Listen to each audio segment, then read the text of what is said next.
Good evening, SRA Nation, and welcome to Season 14. Once you've got qualifying, then the main 1 hour race. Welcome, ladies and gentlemen, to Sim Racing Alliance. And this is where it all counts. As all eyes go to the light. And Oh, cute.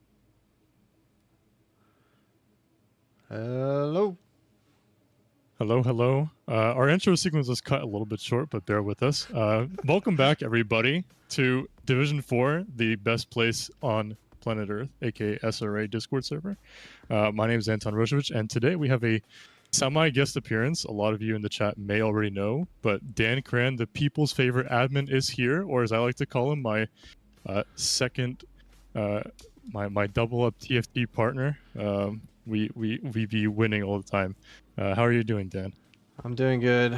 I like to prefer the two-time Brady champion, but you know I'm also joined by one. So, yeah, you know what? That is crazy coincidence. We got 4 Brady championships between us, and for those of you who don't know, Brady's are awarded to those who win and absolute dominate in amazing fashion in SRA Fantasy, which is a separate instance in SRA. But here we are round 3 in Barcelona in Division 4.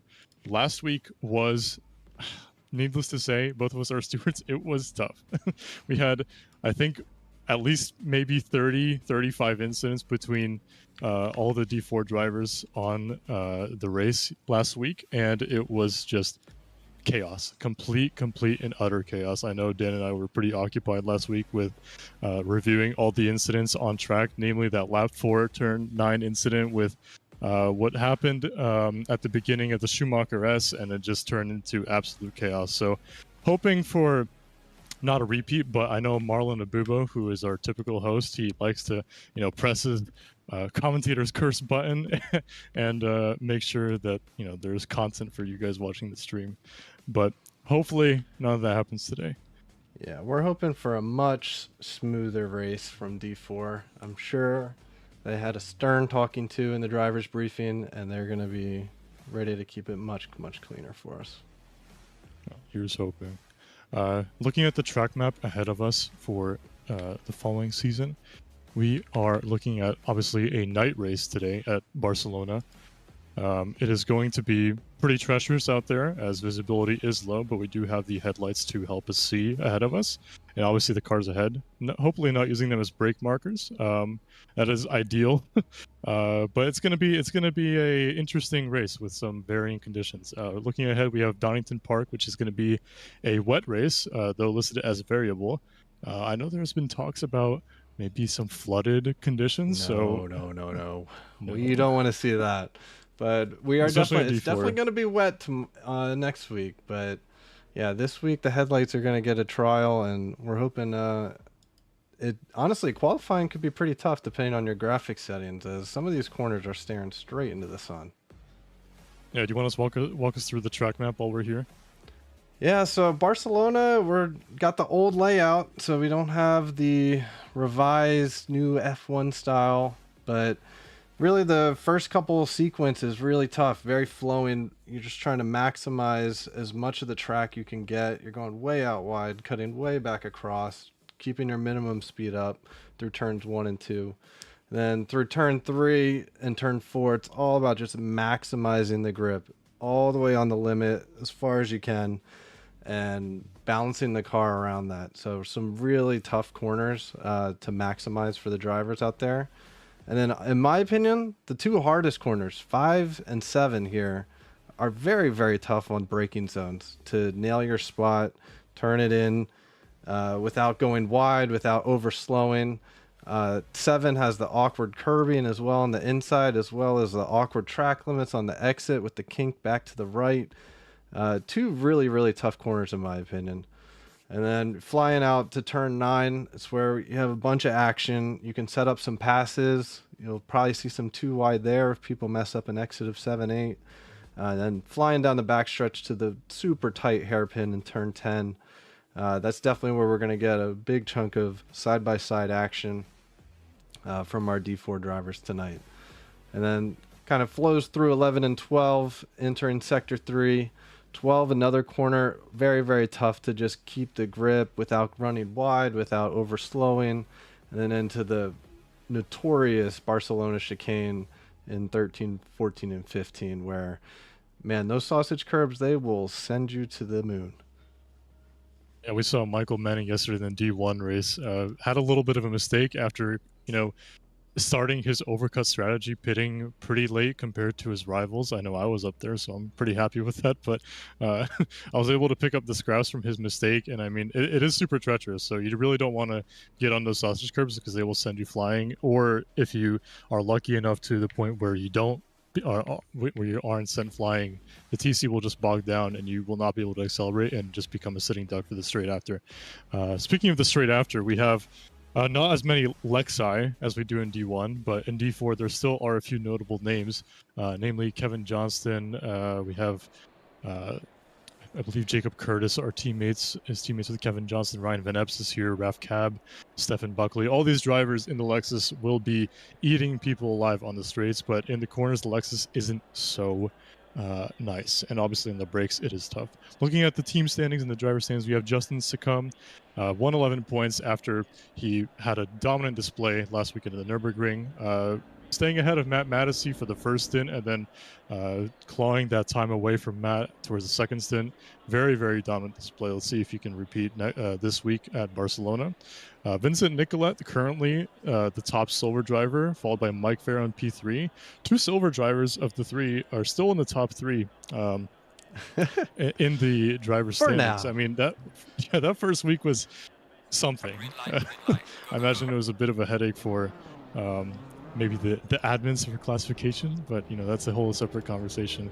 Currently, the points standings isn't as updated as it will be, say, next week, where we have the drop race starting to take effect into the standings, because we currently have 2 races, so whatever the best result each driver has is currently showing.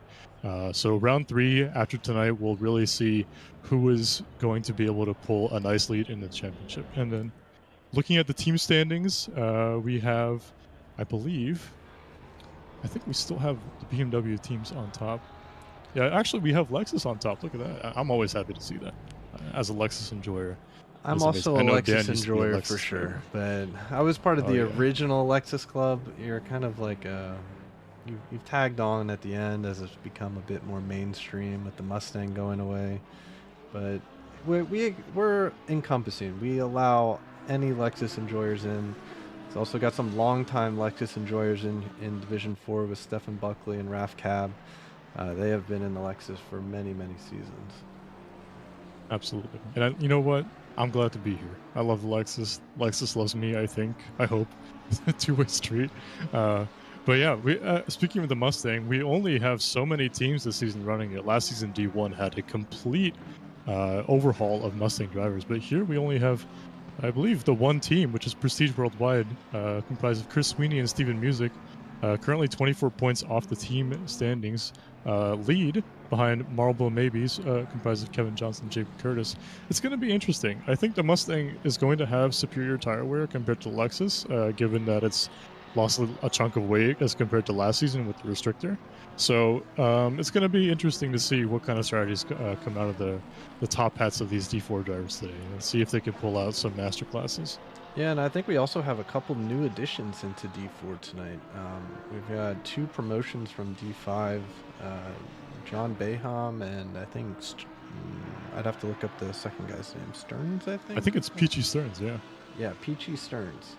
Go figure, 2 Lexus drivers. Yep, so we've got 2 more Lexus onto the grid making their way. We're going to see what kind of splash they can make in their first week here in Division 4. Amazing. And with that, I think qualifying should be underway here. So we're going to I believe so. Dip on in and see what we've got. So yeah, the drivers Kevin Johnston's already in his lap. Setting up here. Yep. Kevin Johnston actually quite far up the timing sheets during the practice. I believe his best lap was a 144.2, which for D4 standards is pretty good. He's currently the top silver driver on the leaderboards. As we see everyone queuing up in Sector 3 in the chicane, it's quite slow there. So maybe by the time that Kevin Johnson gets around the track, hopefully there won't be anyone there, because that would be a complete chaos storm. We don't want that as stewards, so it's gonna be tight. But it looks like everything's gonna be fine as we start the lap aboard Steven Sarver here in the beautiful Lamborghini. Well, I think we have two teams. Steven Sarver, I know Sloppy Ubu is running the Lamborghini again. Heavy braking zone into turn 1 for Steven Sarver. The Lambo can carry a bunch of apex speed. It's got a lot of aero and very capable brakes. Throttle pin through turn 2 and turn 3. Dan mentioned this corner is extremely tough. Gets on the marbles and invalidates his first flying lap. Yep. Not what you want to see, but you know, the first lap it doesn't count for much. Yeah, the first lap here. We're fine. Yeah, we chilling. Vincent Nicolette currently in Sector 3, rounding out the end of his quali lap. Got to get close to that apex there, carry as much speed as possible. And here's the super hated chicane. Quite slow, a little bit off the throttle, but he makes it work. Gets it on track, on the power. Up to the line. Let's see where it puts him. Currently, Gail Allard, P1, 46.1, and Vincent Nicolette almost a second quicker than Allard in the BMW, the 145.245. See if anyone can get close. Brad Charlin with a 1.2 second gap off of Nicolette. Sergio Lindo next across the line. Currently, Nicolette is lighting up the timing sheets. Yeah, that's a big first lap. We'll see if anybody can really hold a torch to that. I mean, Nicolette is a D4 race winner, if I'm not mistaken. I believe he won the week 1 he did. race on That's his right. first run out. I think it was his first win in SRA ever, and he's been a long-time member here, so kudos to him for that. Remember my first season here, I was actually racing with him, and he finished in front of me, funnily enough. But you know, he's a quick driver, especially showing his pace in week 1 at Paul Ricard. He's not one to count out for the championship yet, at least for silver. Even the total standings, he's still up there. Yeah, Ryan Van Epps also jumping up into the mix. And I mean, Nicolette's improving here.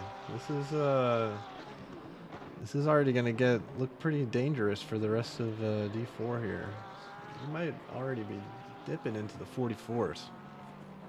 Going to be challenging those D4 gold drivers who will be going at 10 minutes time. For those of you who don't know, again, last week we had quite the treacherous race, so we have a few quality bands as Kevin Johnston with a 44.1. Ooh, what a lap. Holy Toledo.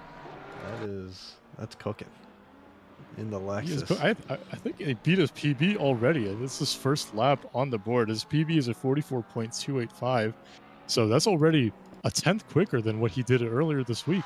And Nicolette has improved, but Kevin Johnson has put the hammer down, and let's see if anybody can match.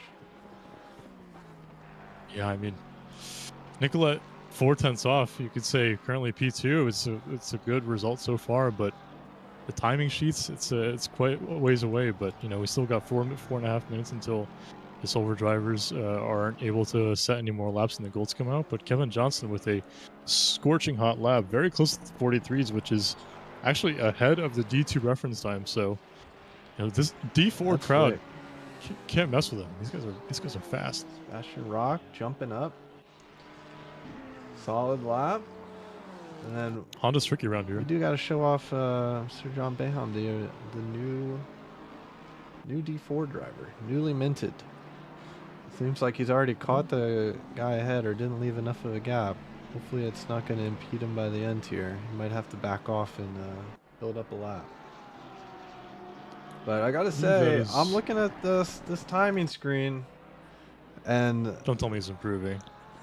Oh, he trips on the Gets on the sausage curve. Yeah, you don't want to do that. But it's still up, and this is going to be quick. Oh boy. 43.8 in D4. Hello. Oh my goodness. I think that would have put him top 5 in D3 if I'm not mistaken. I mean, that's quick. I mean, that is quick. What are the odds that's faster than Jason Allen tonight? Man, you know what? Pretty high. I don't know. Jason's been, I don't know. He was probably watching The Bachelor last night. I know they have him on Mondays, I think, but definitely not practicing. Another big time delta here. Ryan Van Epps. Let's see if he can. Oh, looks a little slow on the exit. He's definitely losing some tenths down the stretch, but it's still a pretty big improvement. Where's it going to drop Ryan him? Van Epps. P3. I mean, silver. P3 is up there, Oh. but he's 1.1 seconds off of Kevin Johnson. I mean, just proves to you what a lap. That's an insane lap from Kevin Johnson. I was not expecting I mean, that that at was all. just rapid. Gonna be curious to see if anyone can even get close to that, because man, that I wouldn't be surprised if that's pole for tonight. Yeah, I would say it's better, more likely than not, it will be. But hey, we'll see what these guys can pull out. Sergio Lindo's climbing quickly here on his lap. I'm seeing 7/10 up, currently in P14. Should shoot him up quite a bit.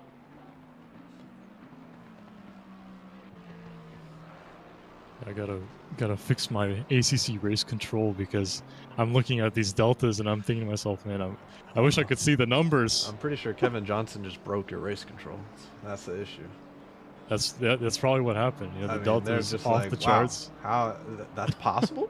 Huh? Are you sure you're on the right server? Are you sure you're not on D2? Yeah, that is insane. I mean, well done to Kevin. This guy's quick. Sick lap. Sergio I Lindo, believe Kevin. not quite able to hold on to the 7/10s, but still significant improvement. It's going to give him a bunch of places here. Let's see Up it. to P10. Improvement still 1.7 seconds off. I mean, let's pretend Kevin's not there, because, you know, it's a bit of a stonker lap. It's a pretty competitive lap time for D4. I think all these gold guys probably going to be a little intimidated by that time. Let's see if they can come out swinging.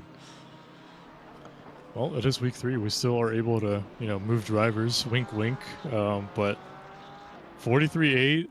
I mean, if his pace continues to be like this all season, I would not count him out for the total championship.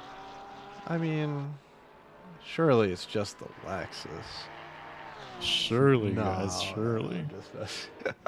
It's the Lexus has been putting out some insane times, but it's not easy on the brakes, man. The rear will want to kill you. It's a challenging car to really push without going over the limit and really maximizing. So we got a bunch of Lexuses in the top 4 at the moment, but they're still spread out pretty evenly throughout the grid, I think, is what we'll see by the end of this.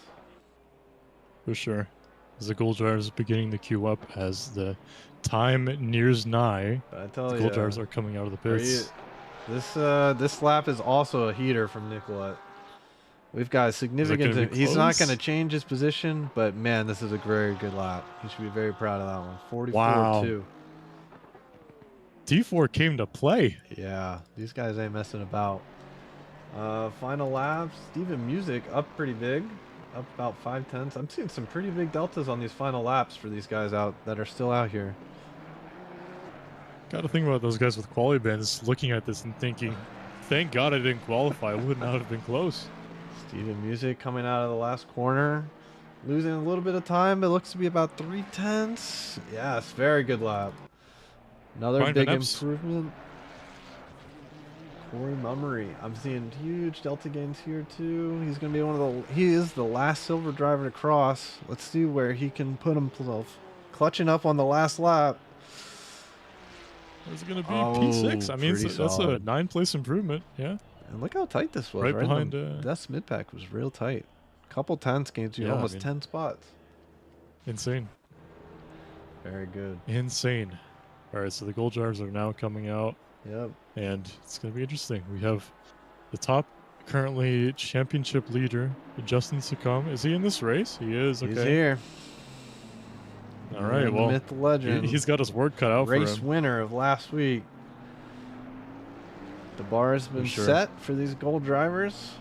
But I don't know about you, but when you go out for qualifying, are you thinking about the times that are already up on the board, or are you just focusing on your own process? You're trying to find that flow state, or are you Well, more of a standings watcher and like, oh, I really got to push to hit this lap kind of guy? you know me, Dan. I look at that delta all the time.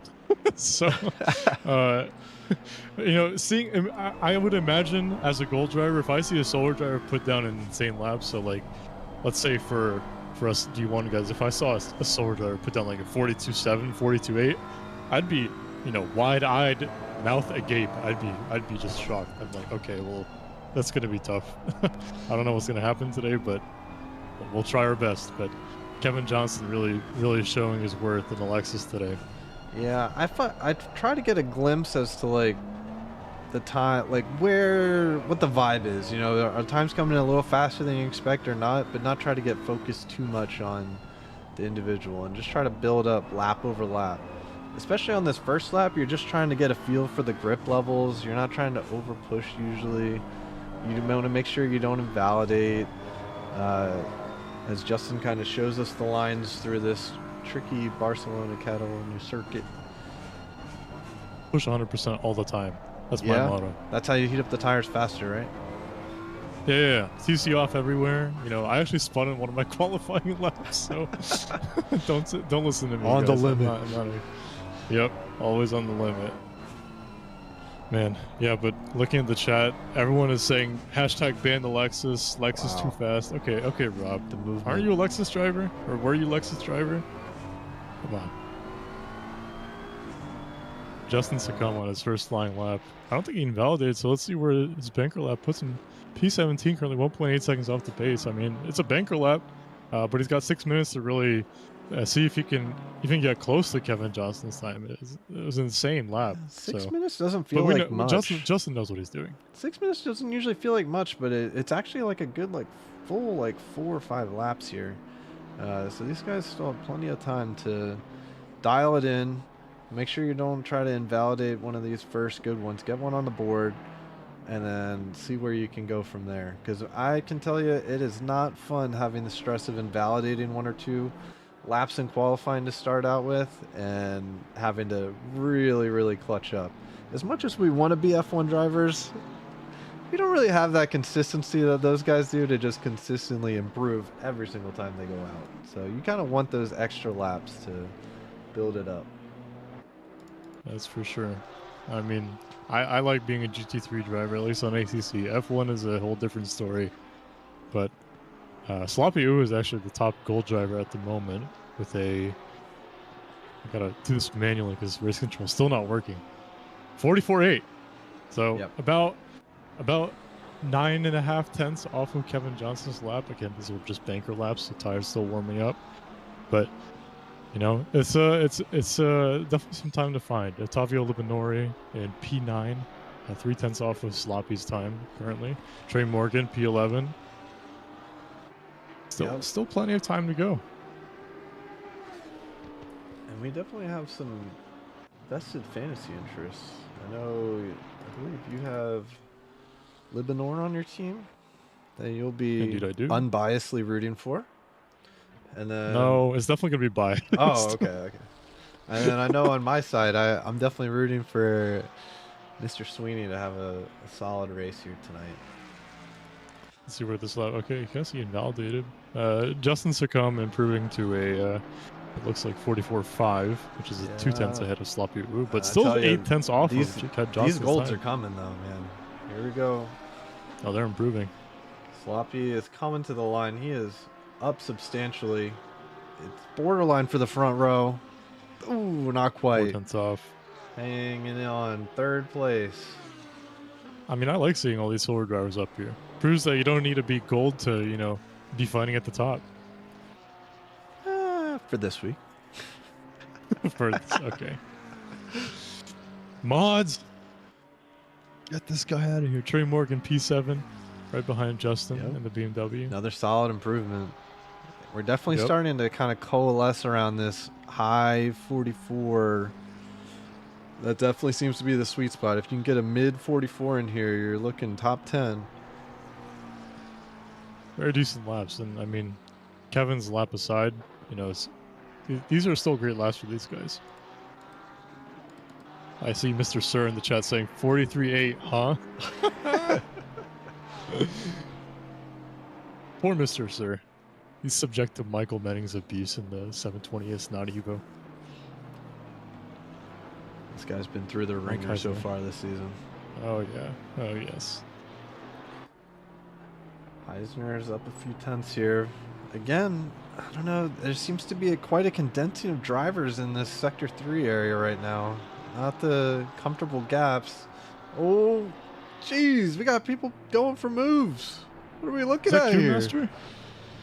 I'm not That's super close. Guys, the race is still, in the next session. We can wait.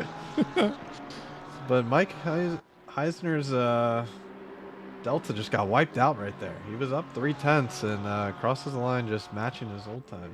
So it's tough scenes there. Yeah, it's not what you want. Not what you want there for sure. I mean, he's still got, I think, maybe if he's got enough fuel in the tank, that's still 2 more laps. Should be. John Ansem currently P6. Coming to the line. He's up big. Once again. P3. Oh, this front. Nicolette is holding on to this front row. He's the dam that won't burst. No one's able to crack through yet. This silver front row. That's for sure. We got more drivers nearly going side by side. Oh, what are we watching? I think we're eager to repeat what happened last week. But in qualifying this time. Man. Yeah, this is very, very close battling between, I mean, P2 to P4 are separated only by, half a tenth, and then P1 is just miles ahead, 3.5 tenths. It's quite a gap. Reminds me of my D4 days. Rowdy Burns followed closely by Sloppy. Ooh, getting a slipstream here. I don't think Rowdy really wants this, but hey, I mean, Sloppy's got the pace. Let's see if he can maybe keep his delta up following another driver. It's probably going to be a bit tough, but a slipstream always helps, especially if the driver in front is going the same pace, if not quicker than you. So slipstream always helps out, but in these really tight sections, dirtier might affect you a little bit, or maybe seeing the apexes the next corner, especially this corner. But everything seems to be tight, and Sloppy does not back out, so I guess he does want that slipstream. Rowdy is up big here, so this is a big lap from Rowdy. P6, yeah, P6. Right behind Matt Mattisey. Well done. Yeah, Mattisey, we haven't talked about him.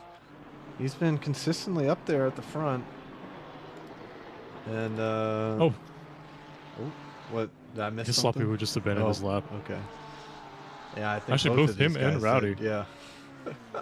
Well, there goes that slipstream. A little bit Nori currently. Kevin P12. Johnson hanging on. Definitely not rooting for this guy. Oh, it goes a little bit wide. Oof. I imagine he lost a little bit of time, but a little bit tidy over at the exit there. Is he going to finish? Let's see if he improves. Oh, I think it might have been an invalidation, maybe. Somewhere along I think he improved, but it wasn't enough to gain move any spots. Yeah, it could be. Yeah. Look at that, Dan. We got our 2 fantasy drivers starting next to each other. P11, P12. I sure hope nothing bad happens. So I've got a couple people up on the Delta here on this final lap. Trey Morgan currently up half a second, which is looking really strong. Heisner, who we saw also have a wipe lapped out in Sector 3 a couple laps ago, is up another 0.3. See if he can hang on to this time through Sector 3. Oh, man, drifting that Porsche out wide. That one got real sketchy, real fast. But I got to tell you, this Delta, it was looking good. It's coming back to reality. Oh, flips the curve. Big slide there. Man, this guy is pushing it to the limit. Loses a bit of Delta at the end. Trey Morgan, our last big improvement on track. Last one to cross the line. Where's he going to be able to put it? Not bad over the chicane. Let's see where he goes across the line. It's going to be P5 for Trey Morgan. That's a great mega improvement there. That is a great run for Trey. And so ladies and gentlemen, round of applause for Kevin Johnston. Yeah. Man, what a lap. A 43.8.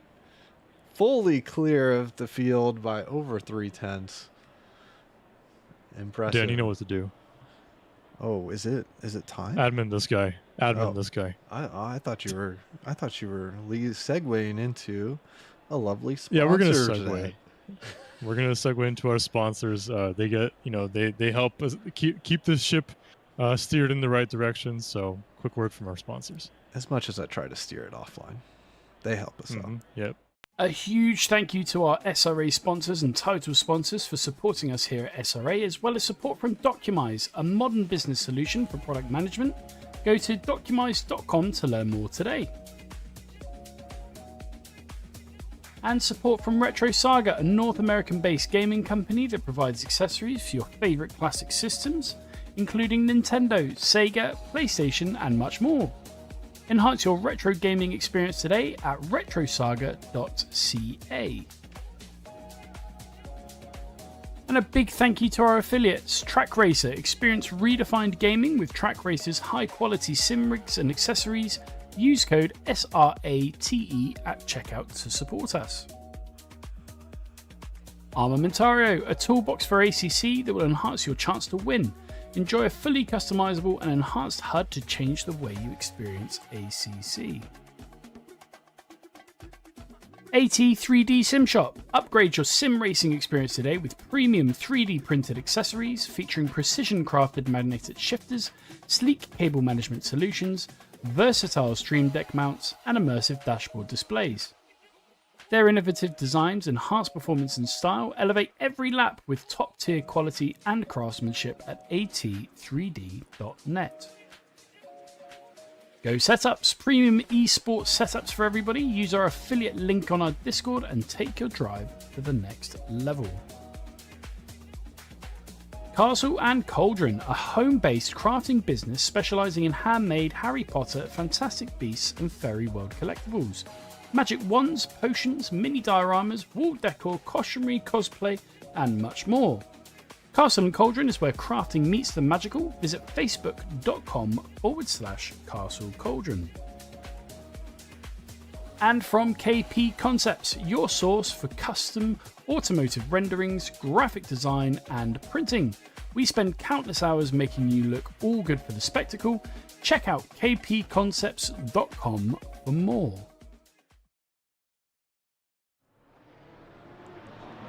All right, and we are back. We're back. Go and get this cleaned up. And the drivers. It is a night race. It's gotten darker. It The has lights gotten are darker. on. Ooh, Oh, Morgan yes. pulling over. I don't like this. Uh-oh. Hardware issue? I hope not. Oh, he's back going. going. It's- Okay. Okay. Should be able Maybe to just catch needed up to in take a time. sip of water or something. Who knows? I don't know. You don't want to risk that during the formation lap. I mean, you're going slowly enough. Oh, look, he's just. oh, Whoa, whoa. No, trade. No. Okay. That is not how you want to start a race. That is possibly the worst way to start a race. I feel bad that we even caught it. That hurts. Dan's already commentators I'm in cursing pain. people. I'm in pain watching that. I hope Marlon's watching this because he's probably pressing his commentator's curse button from all the way back home or wherever he's at. But man, yeah, Mr. Sir saying that's a tactical decision. I don't know, maybe converting the Evo to the non-Evo, that's for sure. But I definitely get trying to catch up quickly. I didn't feel like he was the full 30 seconds behind. I don't know if he needed that much risk. But that Yeah, I could be don't a think he sign needs of to. things to come for our drivers if they try to cut over that turn 2 curb in. It can mess you up pretty good. yep, I see Tristan Zamora saying, "I hope you all have a good race. No death during the complete first lap," and we got we got our first I would say incident even on the formation lap. So. Yeah, not what you want to see, but quickly running through the grid, we got Kevin Johnston and Vincent Nicolai, 2 silver drivers rounding out the front row. I mean, I would say it's a coincidence, but we had a silver lockout on the podium in Paul Ricard, so D4 really can show has everything. Under our radar, I'd say Nicolai John and P2. John Insom Yeah, John coming Insom. up in 3rd. Sloppy, ooh, 4th. We just got Morgan with some damage starting in 5th. Matisse, very strong quali. Burns 7th, Townsend 8th, Van Epps in 9th. Our race winner from last week, Justin Scombe, starting 10th. Sweeney in 11th, Libanor 12th, and Music 13th with Bayham in 14th. His first race in D4, and he's put it right into the mix of it. Oh yes, he is ready to rumble with these D4 drivers as we start to line up side by side. Hopefully, no more incidents like Trey had on turn 2, but it's going to be very, very tight for this opening lap. Hopefully, nothing in a turn 1, but you know, race isn't won on the first lap, but it could damn well be decided if Kevin gets a very good run and he's just clear given his quali pace. But Man, here we are lining up side by side as the drivers. We've got 43 drivers. More than D1. And we go green. Kevin Johnson, huge lead already over Vincent Nicolette. But he's on the marble, so wondering if he wants to move over. Q Master moving over. Actually, Austin Townsend moving over to the middle, then quickly back to the left. These drivers go side by side into turn 1. Kevin Johnson on the brakes. Nothing to be worried about as drivers. No one close. 3 wide. A little bit of bumping into turn 1. Well, so far so good. Clean. No bumping. No one died. Oh my goodness. Oh, a little bit of off track, but as long as the region wind's okay, it's fine. Bit of a yellow flag at the back, but you know the drivers have survived turn 1, lap 1. A little bit of wide there for Brad Charlin, but so far so good. Dan, I'm surprised. I'm pleasantly surprised that everyone's alive. Okay. Whew. Charlin came in cooking, but yeah, we've got no yellows. We've got a bunch of cars coming out of the pit lane as well. They're gonna have to be hustling their way to catch up to this big grid. I love it. Up front, top 4 or 5 have all gotten away pretty cleanly. Trey's dropped 2. No, it's just refreshing here as it comes through. Yep. Trey's actually up a spot in the start here. Maybe the damage was beneficial. Yeah. A little better turn in, warming up the tires. Oh, Matt Madison almost cooks it into Rowdy Burns into turn 10. And we've got, Saw it in the we've corner got of my yellow eye flags. there. Lindo is Sergio dropped down the Lindo. order. Let's go and That's take a a turn peek. 9. Let's see what happened to Sergio Lindo here. Right in the middle of the pack. I know this will get really awkward through this couple corners. Looking pretty good. Wonder what happens. Maybe there's just a bit of a audacious gap, or just Oh, it's a self-loss. just dropped it on his own. That hurts. Hopefully, ideally, no one taken with him, but yeah, it's Seems not like ideal. I'm seeing Justin Succumb is in P12. What happened? Yeah, he seems to have dropped a couple spots off the start here.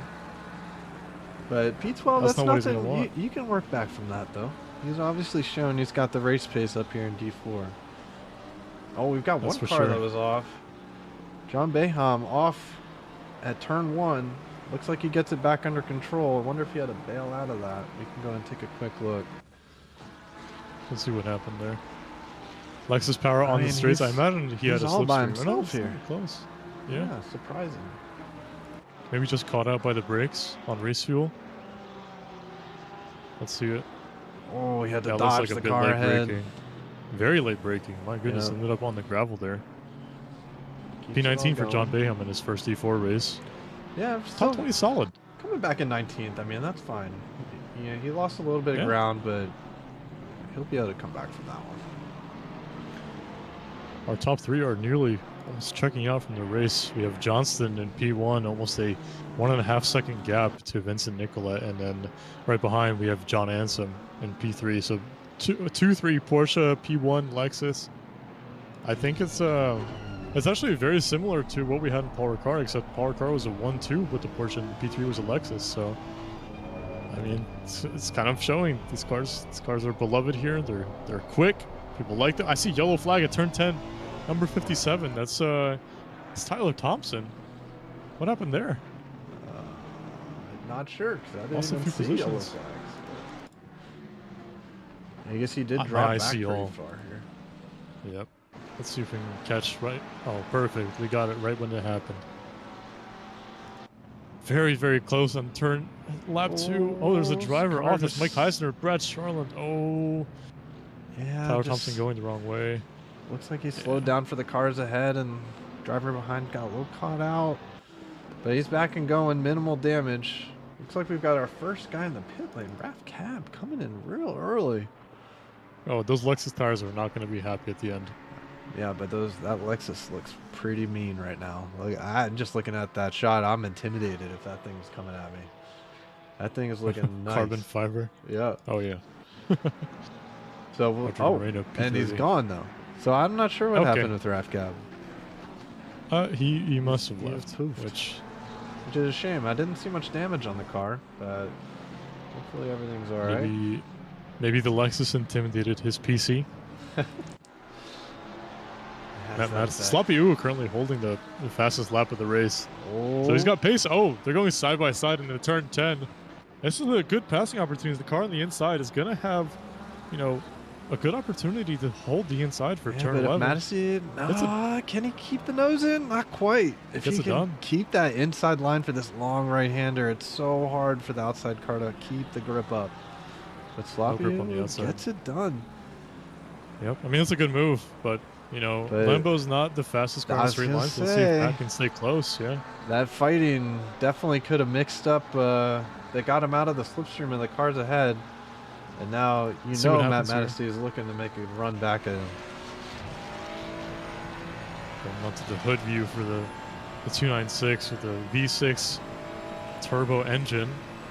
Not able to make it a little bit, but not close enough. Yeah. That's going to be Sloppy Ooze to run away off now. Kevin Johnston responds by taking his purple lap of his own. Currently 2 seconds clear of Vincent Nicola. I mean, the gapping is on. Pretty checked out, no? Yeah. Yep. That's a commanding start from Kevin Johnston. He's definitely putting the hammer down. Last lap of 45.0. Very strong. Quite quick. We've got yellow flags towards the back. Ian Gilchrist off the track. Hopefully he's able to turn get going 2, it here. seems. Yeah, he's got it going. Let's see what happened here.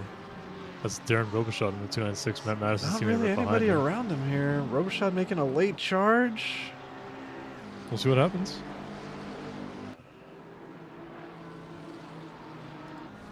Oh my out of goodness. Nowhere. RKO top rope. That was from deep on the inside. Camera work left a little to be desired there, but I didn't see it coming, to be fair. I don't think Ian did either, to be honest. But like, man, out of the left side of the frame, Darren just comes flying into the side of Ian Gilchrist.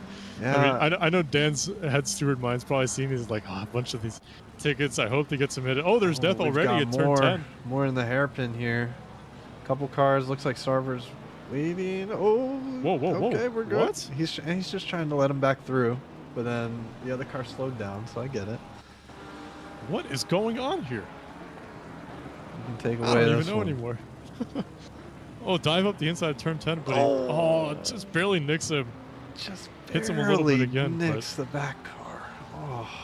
At least he waits. That's good sportsmanship there, but not what you want to see from. For sure, both cars plummeting down the order with that one.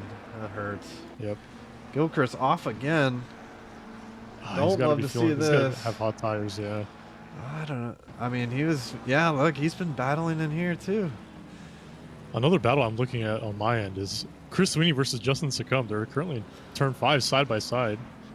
Now we got the replay up, but I'm going to commentate while this is up. But the side by side through turn 6. You're right. Sweeney, the hot tires. Yep. Look at this. Super close. Justin Succumb yields a little bit of position to Chris Sweeney, but I know this battle ain't over. Justin wants to fight back, but now he's got to deal with Christian Holmes. I think I haven't seen him the first few races, but welcome back, I suppose. He's currently on the back of Justin's rear bumper. Let's see if he can take advantage of Justin and Chris's fighting. Yeah, Justin tried to throw a little dummy there into, I think, what is that, turn 7? And kind of got himself out of the loop and lost probably, looks like almost half a second off the back of Sweeney. So now he's got to survive the pressure from Holmes and get back up to Sweeney. Steven Sarvin. There's more yellow flags at turn 10. We see car 664. That's Thomas Greer. Oh, there's a lot of cars in this turn one. 10. And it's a bus stop over here. Oh, no. Can we get it all going? Yeah. It's Okay, all definitely not good. where you want to see a car parked in the middle of the road. Boys and girls at home watching, I can see Dan scrambling with the camera. Give this man a round of applause for stepping in last second and taking charge of the post. Oh man, yeah, it's a nasty incident. Thomas Greer just parked in the middle. Yeah, that's not great. Solid 5 cars involved in this one. Oh, Well, some late D4 on does the not arrival. disappoint. Yeah, the field spread, I mean, just looking at the track map is pretty wild. I mean, I don't think a lot of these guys have pit, but we've still got massive field spread throughout everybody. We're only 10 minutes in. Lombardo trying to hold off, to hang on for position. Oh, a little bit of door bang at the T1 apex. Staying ahead. Super close. Who's he fighting with? This is... Anthony Lombardo. Oh, it was Greer and Lombardo going together there. Yep. My race control is still not working. Ah! Anyway. Good okay, thing I'm we a can- resident expert with race control, Oh, yes. having used it for about 20 minutes now. I mean, you're pretty much like an expert, yeah, like you said. Tyler Thompson, after his lap 1, I think it was lap 1, might have been lap 2, but he was down in P30 something. Now he's up to P28. Rowdy Burns, he also qualified quite high up there as well. P17. Kevin Johnston completely checked out. The gap is up to 4 seconds and climbing. I sure hope we don't commentators because I see no car number 428 gets a drive-through for speeding in the pits. Who Ooh. was that? 428. Possibly towards the end of the field, my guess. Yeah, I had to turn off relative and race control. Corey Mummery. Corey Mummery picking up the first DT of the night. I won't Yep, be. It's probably not going to be the last, if I'm be honest. There's a few track limits here that just keep coming at you, and unfortunately, it looks like he's in blue flag. He's not in the spot you want to be. Let's just put it that way. He's got drivers on the lead lap all around him. He's trying to be accommodating, not defending moves, but man, coming out of the pits with a DT. Oh, I almost turned in on the car there. That was close. He's just going to try and make it around here, serve that DT, and get out of everyone's way. Yeah, I think the He's being DT should super put him respectful back to here. where he wants to be. Yep. Question is, where is Sarver compared to him? Because he's, according to the relative behind him, Chris Sweeney close to.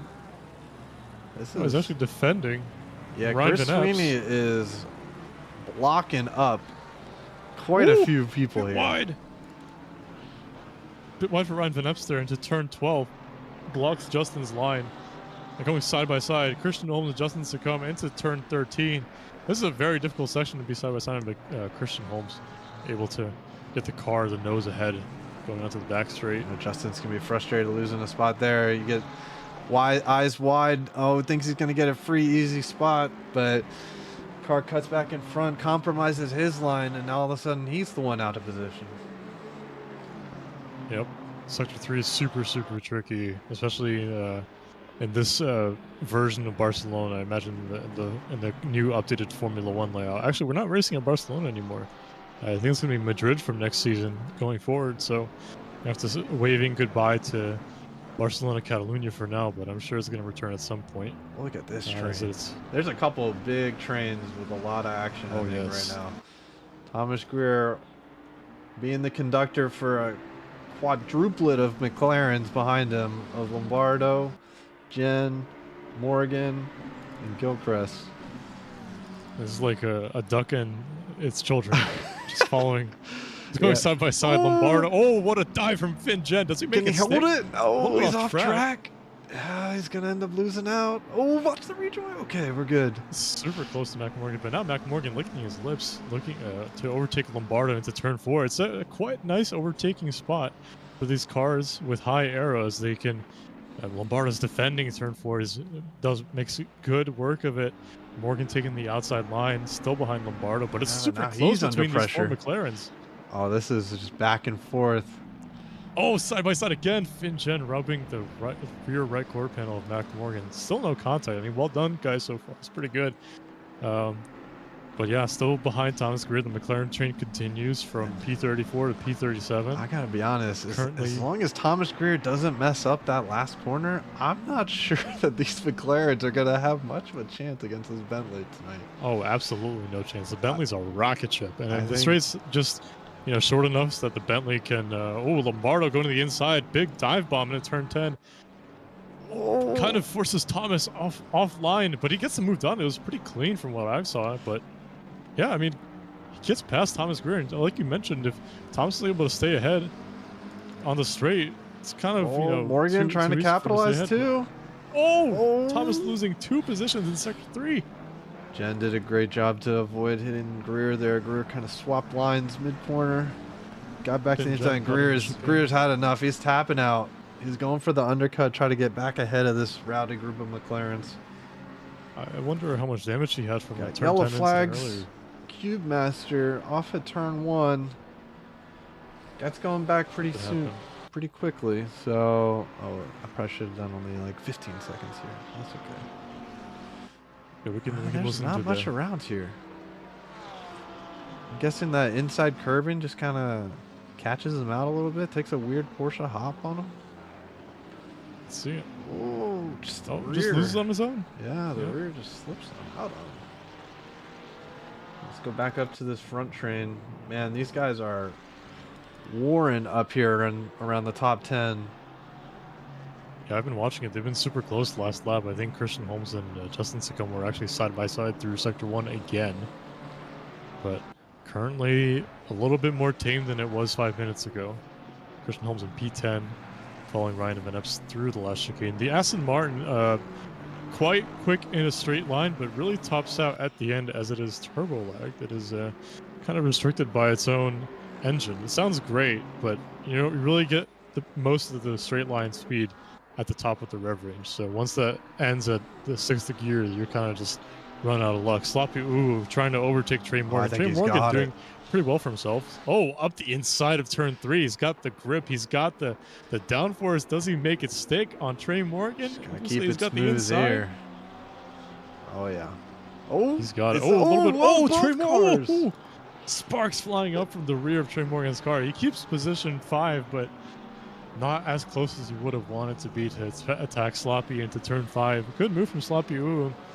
Contrary to his first name, pretty clean overtake, I must say. And he's on quite a charge. I mean, overall, he is definitely charging up the field here. I think he's going to give a very strong run for the podium before this one's out. Who's got this guy in fantasy? I hope it's not you. I wish. That was last season. Yeah, last season you dropped him before the first race even started. That's the Wheezy special right there. For sure. You got like Cube and Darren side by side. Cube kind of just sees the position as he probably saw what Darren did to that one dude at turn 1, completely missing the apex. I'm just realizing is Thomas Greer is still in the pit lane. I imagine he's repairing all his damage he got in turn 10, or he might just be clocking out for the evening. It's a shame, but it's not looking. Oh, I'm watching the Ryan Van Epps battle with Justin Sacombe in turn 14. It's super close. I think Kristen Holmes got passed. Holmes is now ahead Ryan of Van Epps is, he's feeling those Lexus tires against the superior grip, I imagine, of the Aston and the BMW. Yeah, and I remember when Sweeney was the conductor of this train for a while, but he is fully checked out of this group. And now those guys have been battling. At what point do you start really considering the undercut here, Anton? I mean, we're 19 minutes in almost. It's got to be starting to dwell on these guys' mind. I think right about now is a good time, possibly for Justin, because he's got pace. He's super close on Ryan here, and his main competition was Sweeney at the start. So as he makes up a move for the inside here on Ryan Van Epps, makes it stick. Oh, a little bit of a tank slapper there. Loses a bit of speed into the corner, but he stays ahead for turn 5 as Ryan Van Epps doesn't try to take advantage of that, and positions stay as they were. Yeah, Ryan's. But yeah, I think undercut is. Yeah, undercut for Ryan Van Epps maybe is a good option. I know he's got pace. He's up here, obviously, out of the top 10, but maybe soon to come for these guys. Oh, Ryan Van Epps sliding at turn 10. Ottavio Libanore. No bias here for this guy. I mean, he's been D6. He was D6 for the first 2 races, but takes a peek. showing his presence. Yep. Steven Music, the car ahead. Fellow Mustang representative. The Mustang Club this season. We're a smaller group than last season, with the Mustang being on victors. A 20 restrictor all season long this season. And the car rebalanced around that. Honestly, it's a pretty fun car to drive, in my opinion, with this restrictor. A bit more challenging to pull the pace out of, potentially, but more rewarding when you do. That's for sure. Ottavio Libanore, Yaroslav Koval in P14 with a Honda right behind him. The Honda's in a Porsche sandwich right now with Koval and Burns on either side of his car. Honda's probably quite tough here in Sector 1. I imagine super unsettling in Turn 1 as it's a little bit loosey-goosey there. Rowdy Burns around the outside makes do of the overtake on Cesare Penkowitz into Turn 2. More yellow flags. On the start-finish straight, what happened here? They're just pulling over. Safety car? Question mark? RTGs. We actually had two. We had 2 cars go off. Ian Gilchrist is another one. He is not a good race. Oh, I see. Oh my God. Justin has spun at Turn 5. Justin? Oh, yeah. Right as I went to replay. Oh, it's Gilchrist. I'm just dropped keeping my camera on him. Oh, face planted. Yeah. That's a tough look. Flip back to Justin. Yeah, we see Justin here. Where's he at now? I wonder if the replay is going to be long enough to see, but yeah, just not enough. Yeah. P22 loses a lot of time, but you got to think he's boxing this lap. Yes. Did he pick up some damage from that? The car is looking rough. Yeah, the car did hit the wall a little bit. I see more yellow flags. Car 28. That's Cesare Penkowitz at Turn 10. Bit of an off in the Honda as well. So does Charlin. Goes off track a little bit. It's starting to kick off as the drivers really start to feel the tire wear right now.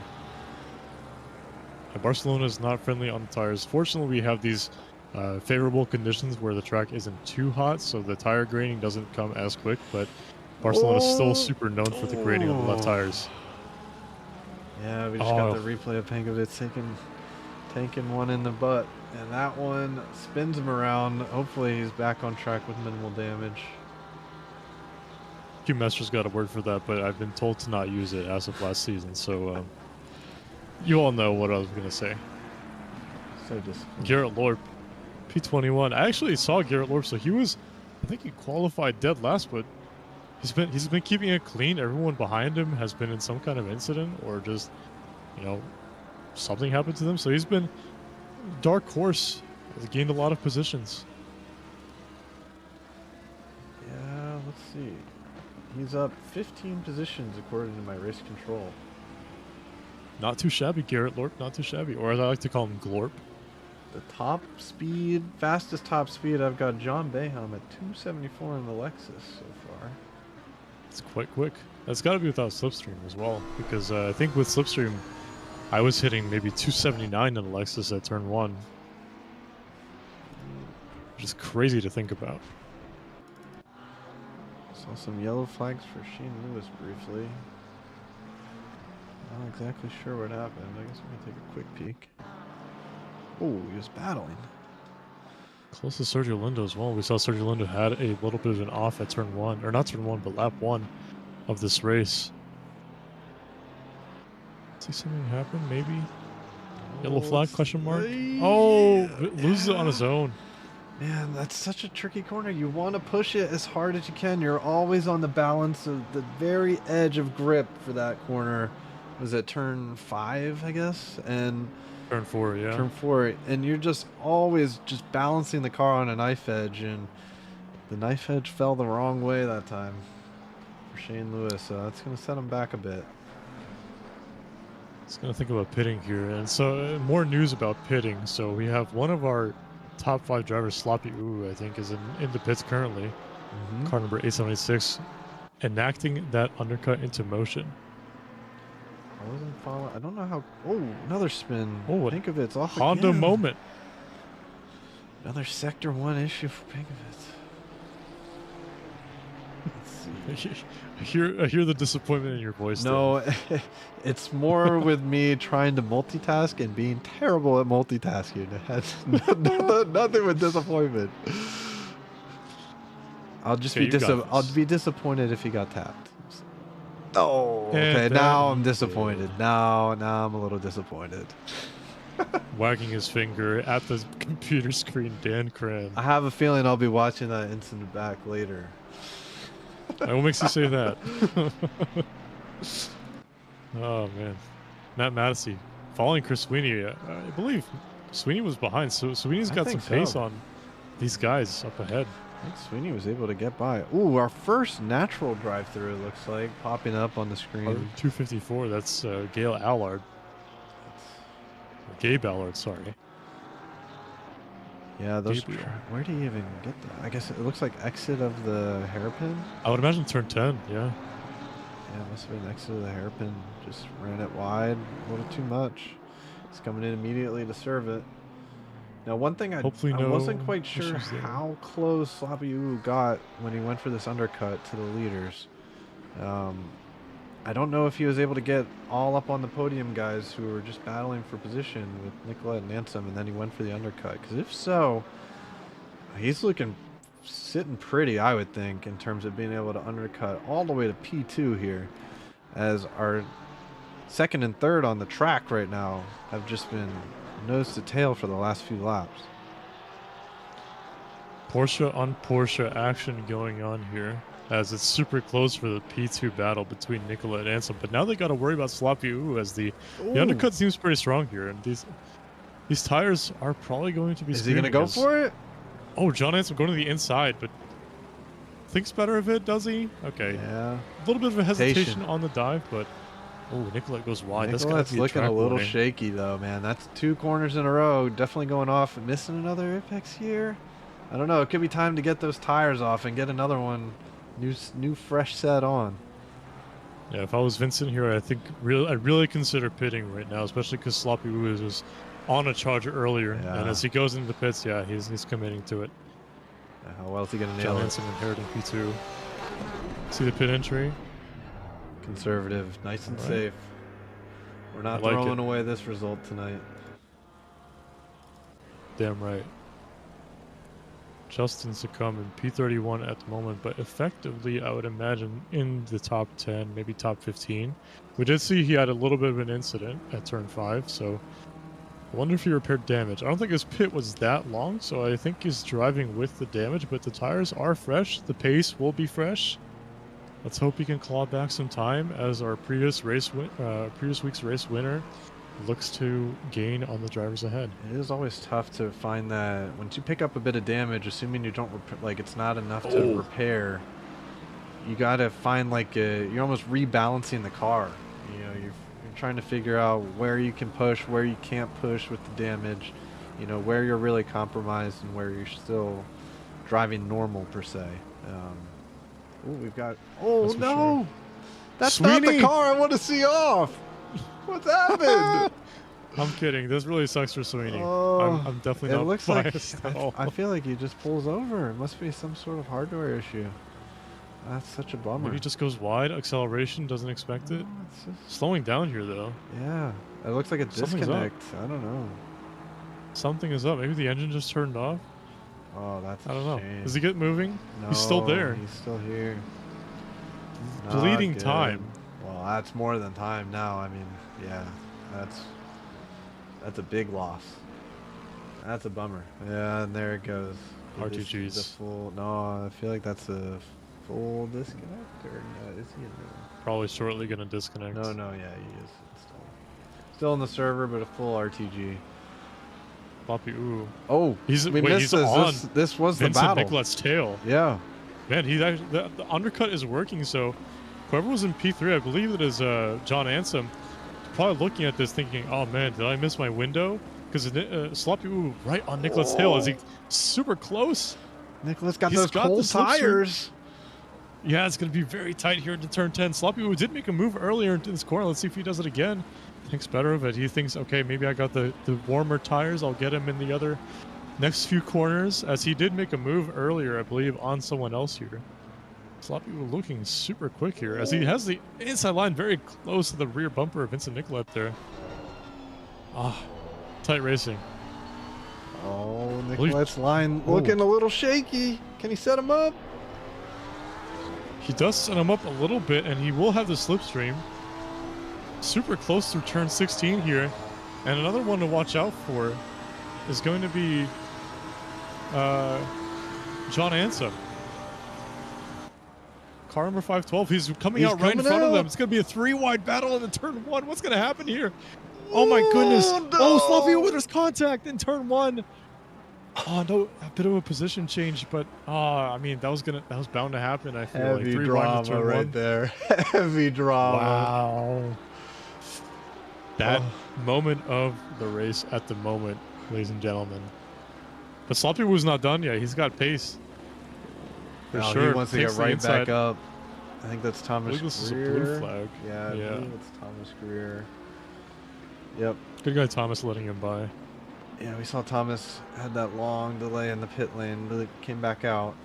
So now, you know, Sloppy's going to be a little hot under the hood now. Is he going to be able to dial it back in and bring it back and compete for this podium? The undercut just barely by the thinnest of margins not working out for him.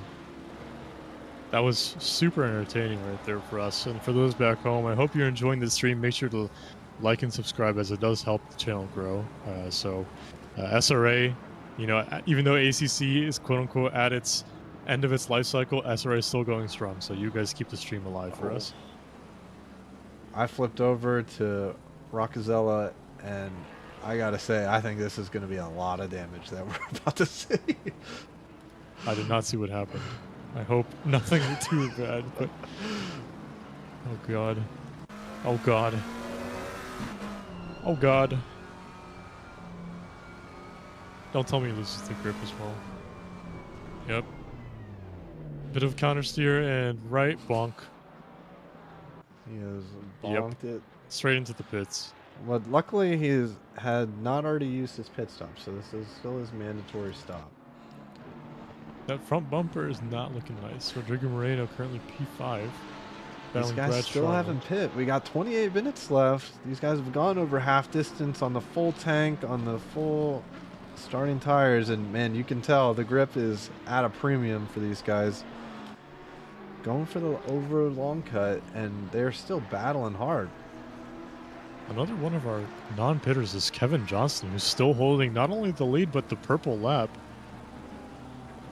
So this guy's got pace. I mean, I don't want to curse him, but I feel like he's just a lock for P1 at the moment. It's going to be a battle between Sloppy Uwu, John Ansem, and Vincent Nicolet for P2 and P3, rounding out the podium positions. But Kevin Johnston in control of this race from start to finish, from the start of qualifying all the way to now, with 27.5 minutes to go. I mean, this guy's been on fire. Definitely surprised to see the pit strategy play out as it is. I mean, Kevin Johnston had a big enough lead that he can definitely afford to build up that tire offset. That car is facing backwards. That it is, Dan. It is not facing the right way. Not what you want in a fast section like Turn 5 in Barcelona, where a lot of time can be gained or lost. Let's see what happens here to Koval. Very late dive, as he doesn't expect it, but the triple tap. Yeah. Oh, moving in the middle of the corner, cars passing by, but luckily no one affected by it. Koval does lose a bit of position, but Sloppy was still on the tail of Vincent Nicolet, but John Ansem ahead has checked out, at least for now. Vincent Nicolet's got a face full of Uwu's Lamborghini. I was trying to think about what to say there. But... Is he going to send it? I don't know. Up the inside. He leaves the space. Oh, there's a bump. Another bump. Sloppy keeps... he spins it a little bit. Oh, don't turn that way. A lot of time and positions lost. Train warning that this is Madison. I think gonna- Christian that's Holmes will tough. go past. That's tough. If we thought he was seeing red earlier, I don't even want to know what color he's seeing now. Black and white. Probably a dark red. Yeah, maybe some color blindness going on. I don't know, but I mean, if you're a ooh here, Dan, what's going through your mind? Oh, that's tough. I mean, you got to first off stabilize those tires. I mean, you want to push back and immediately get back what you can, but yeah, look, those tires are just not ready. You got to take it a little bit easy this next lap. Get them back in the window, and then try to see what kind of salvage you can make back. Because what effectively he's dropped from what P4 to about P8 it looks like. So Give or take, yeah. Yeah, P7 lost about 3 spots here.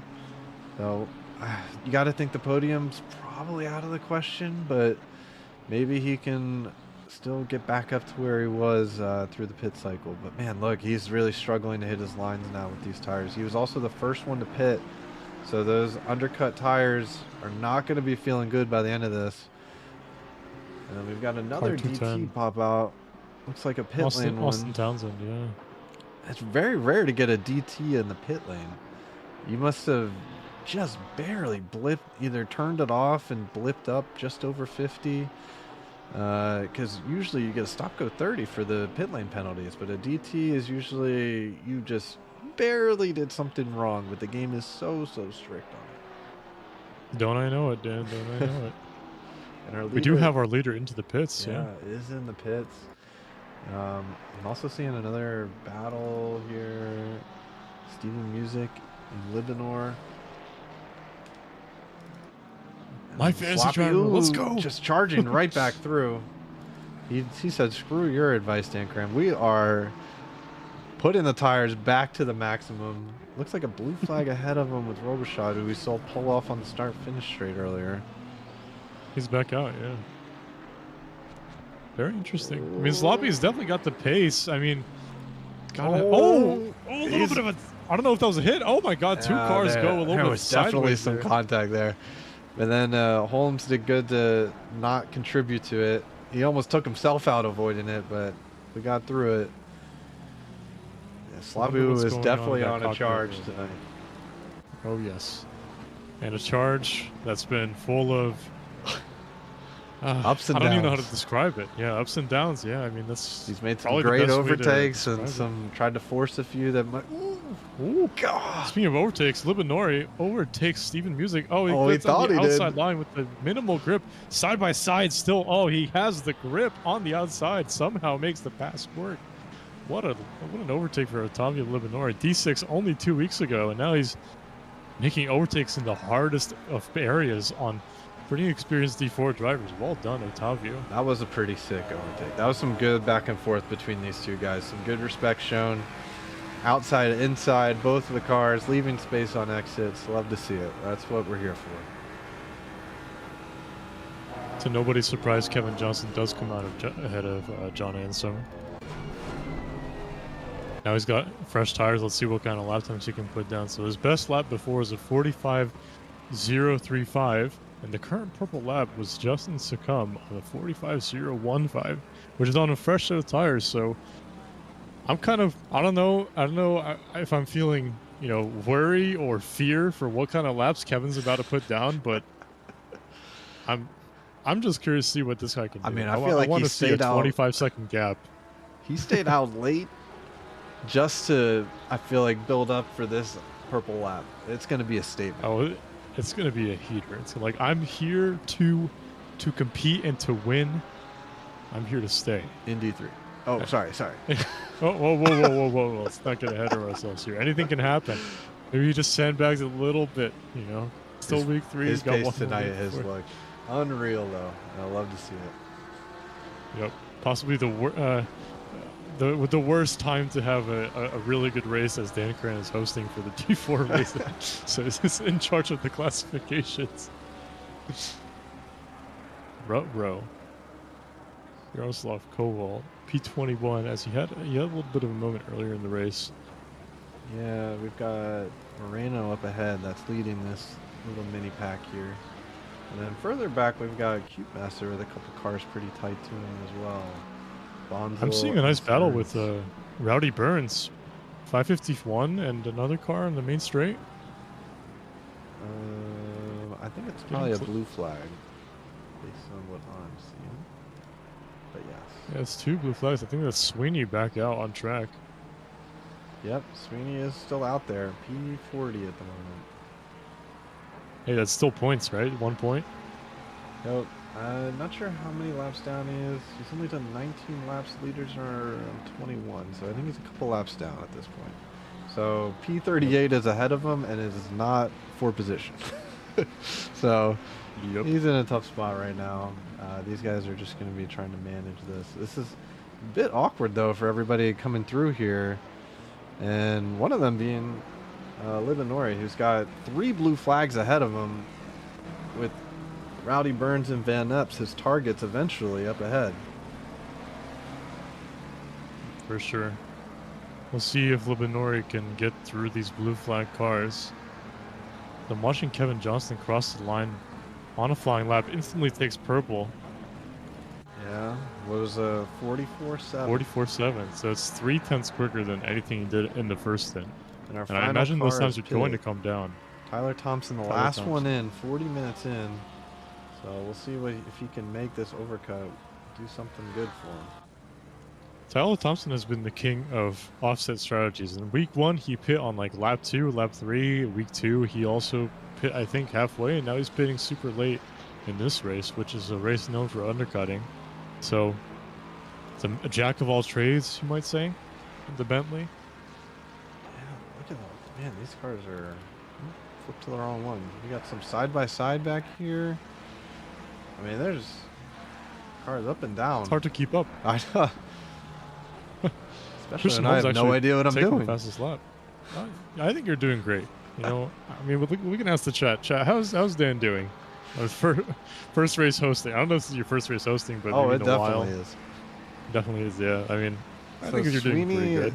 unlaps himself on Gilchrist, but now he's going to be blue flagged from Gilchrist behind, and Gilchrist is blue flagged by Libinore. And yeah, it just keeps going because ahead of Sweeney is another blue flag of Mummery. What is going on? I mean, there's quite a mix of cars here, and Libinore is just stuck here wondering, hey guys, let me through.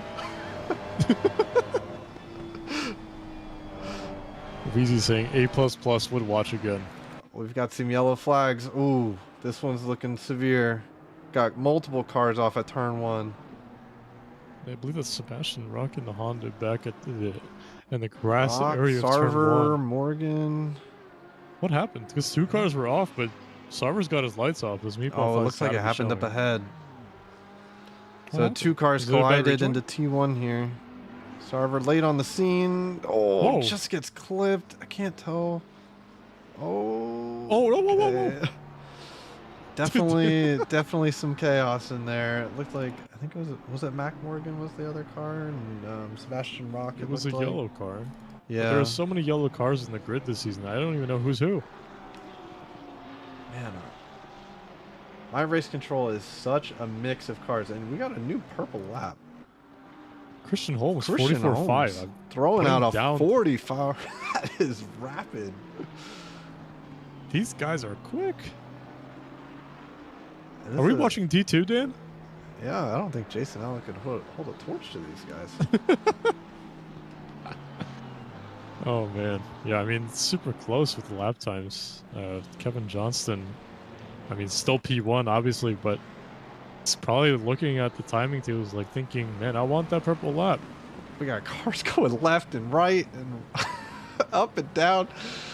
Oh, Welcome to these D4, cars are Dan just Cran. trying to survive the blue flag chaos here. Everyone's trying to navigate their way through safely. It looks like we're starting to get to that point now, where Libinore has gotten Another- through. He's got one more blue flag left until he can really try to put the gap down to Rowdy Burns. And then a couple other cars still, yeah, getting let through now. What is happening today? I don't know This, how we this got might so be a offset. huge kerfuffle in stewarding if we have so many tickets regarding the blue flags. It seems like people are trying to be respectful. It's always. But it's so hard. It's a narrow track. Balance. Yeah, it's a balance of patience and just wanting them out of your way. Yep. Justin Succumb is actually back up to P12 after he had his incident at turn 5. So I mean, pretty good gains at like good recovery drive so far. This is tough for Mummery. Mummery's had to let so many people through this race. As he also got that. I think he had a drive-through at the start. Yeah, he had a drive-through early for speeding to the pits. And so he's been dealing with blue flags all race, unfortunately. This is Garrett looking Lorp, like I said earlier, a dark horse at the start of the race. He's up a good amount of positions. I believe it's probably close to what, like 14 positions now? Yep, let's see. Screaming V10 of the Lamborghini ahead of the Honda into turn 1. Biggest gainer. We haven't talked about him once, which is probably a disservice. So let's chat. Garrett Lorp. Steve Foster. Steve Foster. Steve Foster had a quali ban. Up 26 positions into P15. And who knows how far he can get up the grid. That's a heck of a recovery drive. Just shows that anything in D4 can happen. Oh. And will happen. Oh. I suppose there's a Murphy's Law with D4. Go sloppy Uwu on Christian Holmes' rear bumper. This guy's aggressive, and I love it. I love the aggression. Well, Holmes got But that purple a little lap bit too much. and came charging right back and passed Sloppy. We saw Sloppy pass Christian earlier. Oh, a little bit deep there. Compromises his exit onto the back straight, and Christian Holmes can breathe a little bit as Sloppy. It's a bit of a sloppy exit there. Those undercut tires, I mean, he's been on them probably close to a half hour now. I mean, it hurts, especially when you're at a disadvantage to the other cars around. And speaking of purple lap time, Kevin Johnson we got gets it cars back. all over the place here. I didn't see yellows, but I'm gonna go back and see this one back. There's definitely some cars off track here. Oh, drift. Oh. Kept it. Oh, sand. Oh, back on the sand a little bit, slowed down with the track limit being of worry. Oh, he covers the inside super. Oh, he forces it. Oh, that is not an area to force an overtake. I wasn't sure what we were going to be seeing there, but it looks like they all made it out okay. But yeah, that was aggressive. I'm pretty sure that was the Honda. Think of it's going, forcing it up the inside. Koval left may be a car switch. That would be one that would take some extra looking at, though. Yeah, I think another thing that we need to take a look at is Kevin Johnson's division placement, because his current fastest lap is a 44.375, which is nearing, I would imagine, that should have put him at either P2 or P3 in quali this session. So this guy's on another league. I mean, when he pit with, 25 minutes left, so he's got some low fuel, nearly quali level tire runs here. I wouldn't be surprised if he goes lower, to be honest. I expect to see a 43 from you, Mr. Johnston. Yeah, just fully. Well, there's like 10 just cars on this everybody. straightaway. Oh my god. Race control's going crazy, I imagine. Scott Johnston, I think that's Christian Holmes' teammate in P17, so bringing home some decent points for their team of Optimum Motorsport. Scott Johnston, a longtime D4 member. Oh, That's a car sideways, Anthony Lombardo. Lombardo. We saw a few McLarens off here. They've been losing grip there. I think the most recent one was... it's time to safely rejoin.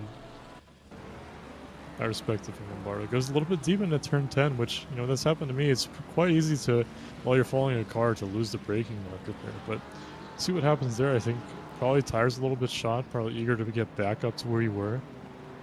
Yeah, looks like another just one. Just another victim. I mean, that McLaren has so much low-end torque. I mean, it really can flip you around quickly if you're not ready for it. Especially if some of these guys are using first gear. I mean, if you're using first gear in that corner, you're kind of asking for a hurting on some of those exits. Absolutely. Yeah, we've still got a whole slew of blue flags. The grid is so mixed up in here that everyone is just trying to navigate it as best they can. But there's definitely going to be some drivers put in some awkward situations tonight. Oh, I see another yellow flag. There's two yellow flags. Q-Master and Sebastian Rock. What happened here? Oh, that's a RTG from Sebastian Rocky is tapped out. This is our other Honda driver. Brave soul, I might say. Let's see what happens here. Approaching the turn 13 section with the chicane coming up. Very dreaded. Okay. Just slows down. What happened here? Just stops on the racing line. No one sees him. Master must have just gotten into him. Blending in with the night. Oh, that's tough. I wonder what happened, because it looks like a similar case of what happened with Chris Sweeney up to turn 5 a few, like maybe 25 minutes ago. Yeah, you never like to see. I was trying to see if I had a car shot where you could see some damage. Yeah, Cube's definitely picked up some front end damage there. We talk about deliveries this season. I love this team. The Gulf delivery on any car just looks amazing. Yeah, you ain't wrong, buddy. you are not wrong. I think D1 Doug Mitchell is also rocking that in the Lexus. Yep. What else we're rocking is some crazy reach from Shane Lewis in the turn 13. Finn Jen almost collects him, but guess what close. car we just saw The McLaren train here. is back. Guess what car we just saw? McLaren turn 12, baby. Yep. Another one. We needed a Somebody dedicated. called DJ Khaled. We got another one. Turn 12. Is that wall okay? Are we safe to race still? I feel like there's been at least 5 Yeah, we cars got a red into flag that the wall. race. Yeah, we got a red flag repair the barrier. Fortunately for us, ACC's got some. Obviously it's a simulator. I'm not gonna say it's a game because I know there's gonna be some crazy folks all out there be like, it's a simulator, not a game. But it's yeah, we don't have to repair those barriers, so the race goes on. Show must go on, as late Freddie Mercury said. Justin Succumb in P12, decent recovery, as we mentioned from his earlier mishap. One of our leaders. And Yellow flag. Ryan Van Epps, not in McLaren, but also off at turn 12, it seems. Oh, is he going to be able to stabilize it before this big pack of cars? I think so. Doesn't lose too much.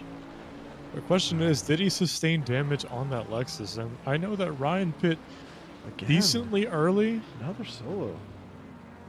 Yeah, turn 12 was not easy. Yeah, he gets on the curb and the TC just spins you, especially in the low speed in the Lexus. Yeah, it's going to happen. Off to take the damage and get going quickly. Honestly, probably the right move.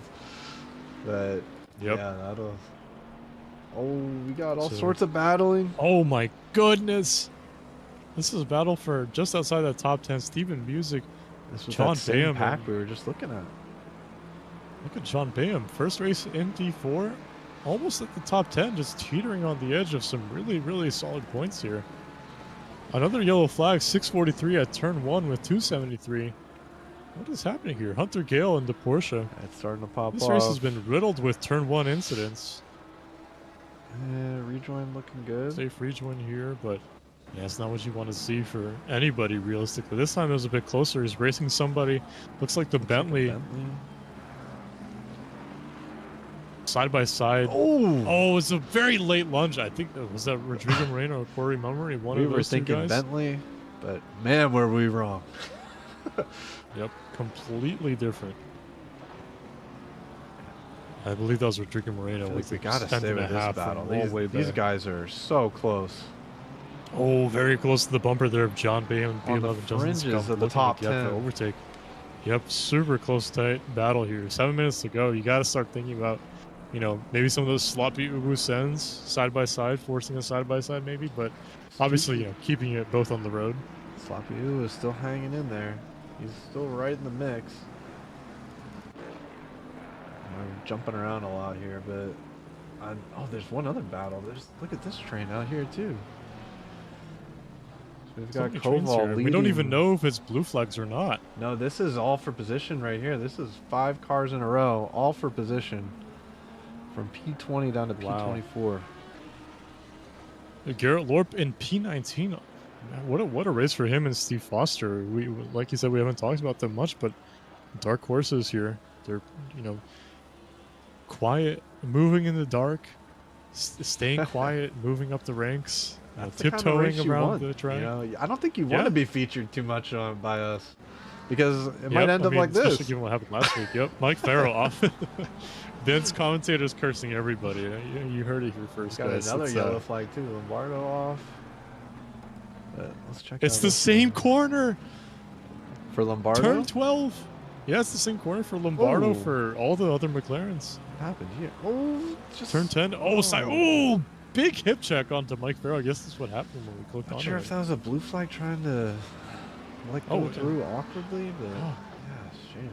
I'm seeing Lombardo was also yellow flag still through turn 13. What happened there? I think he's just trying to be real patient coming back on. But yeah, it looks like another McLaren taking another wall full at turn 12.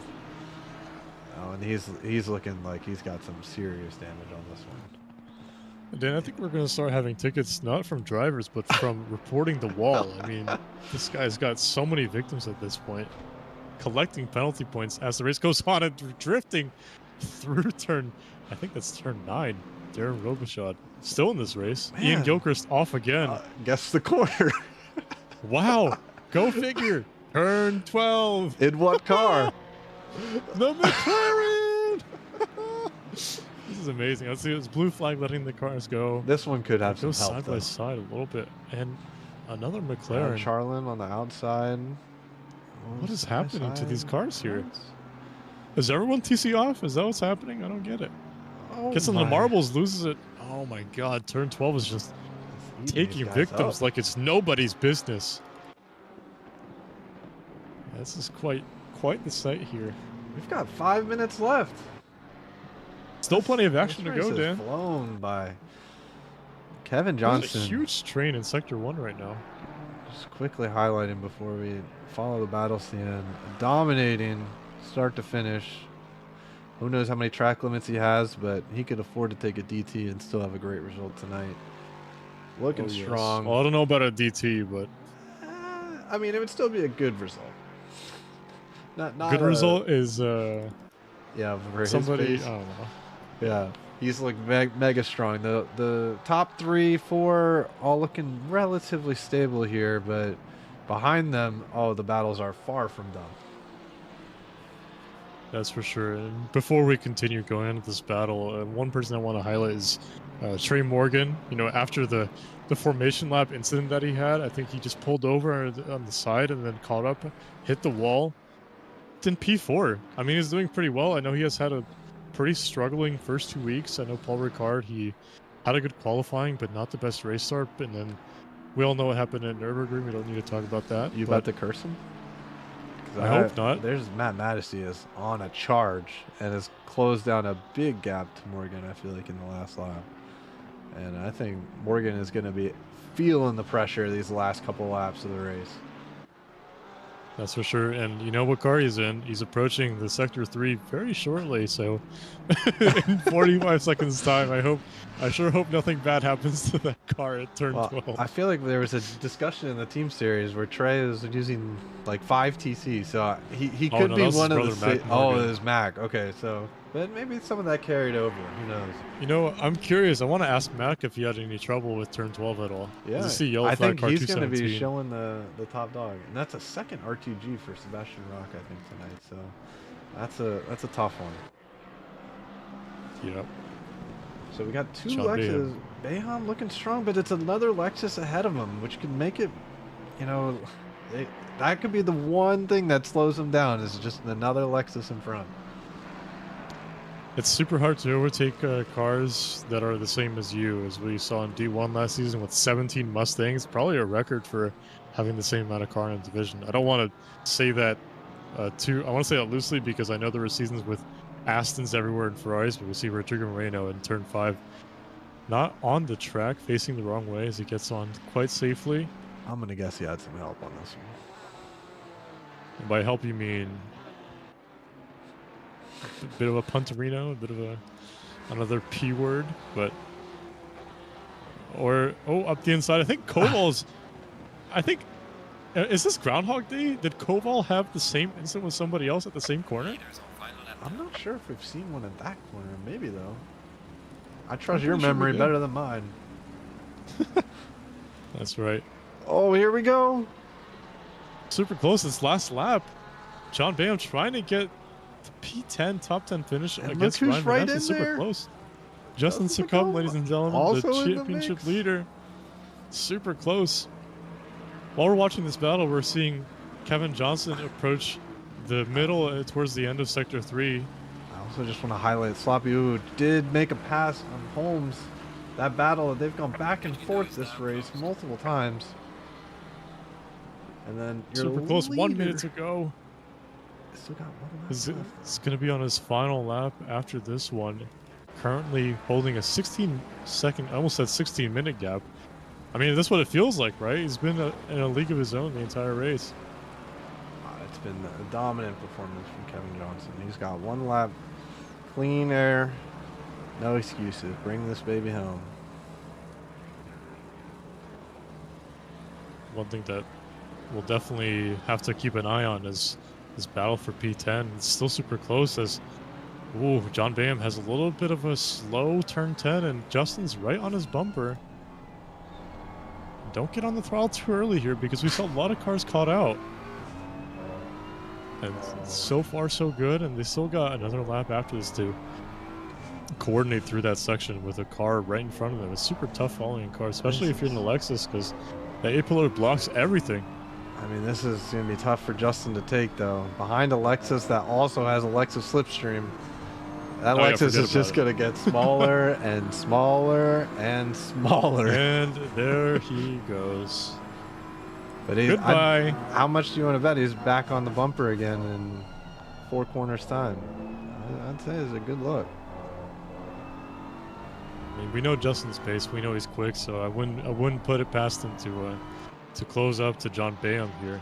As we enter the final lap, Kevin Johnston approaching the line shortly, but we still have this battle for P10 and plenty of other battles around the track. I mean, D4 has been super entertaining this week with bunch of incidents, bunch of overtakes, and we saw that one overtake from Ottavio Libanore at turn 12. Super impressive stuff from D4. But Kevin Johnston rounding around turn 16, about to take, I think, his first win of the season, maybe first win of all of SRA, and he crosses the line as a race winner. What a dominant performance, picking up the marbles, getting the weight back on the car so he doesn't fail an FIA inspection. Well done, Kevin Johnston. Impressive performance tonight. Mega job.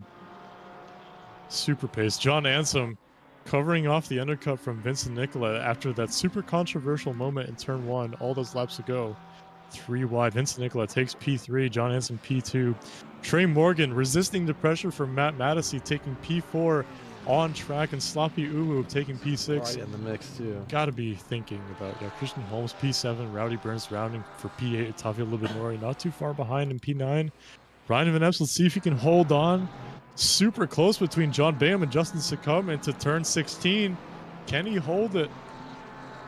It looks like it's going to be all she wrote for this race for Justin Succumb. I mean, good recoveries to P12 for the race.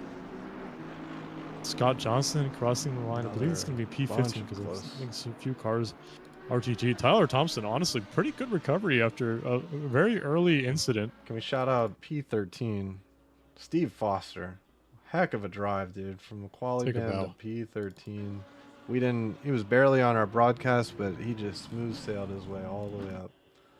Another one of those drivers which was quiet was Garrett Lorp. Mega drive from those two as they kept it clean, kept their noses in front and not sideways as some others have. But yep, very, very good result, especially for the team. I think Garrett Lorp and Sloppy were teamed up, I believe. So it's a good result for the team standings. And yeah, I mean, I think the story of the night was turn 12 McLaren. Don't you think, Dan?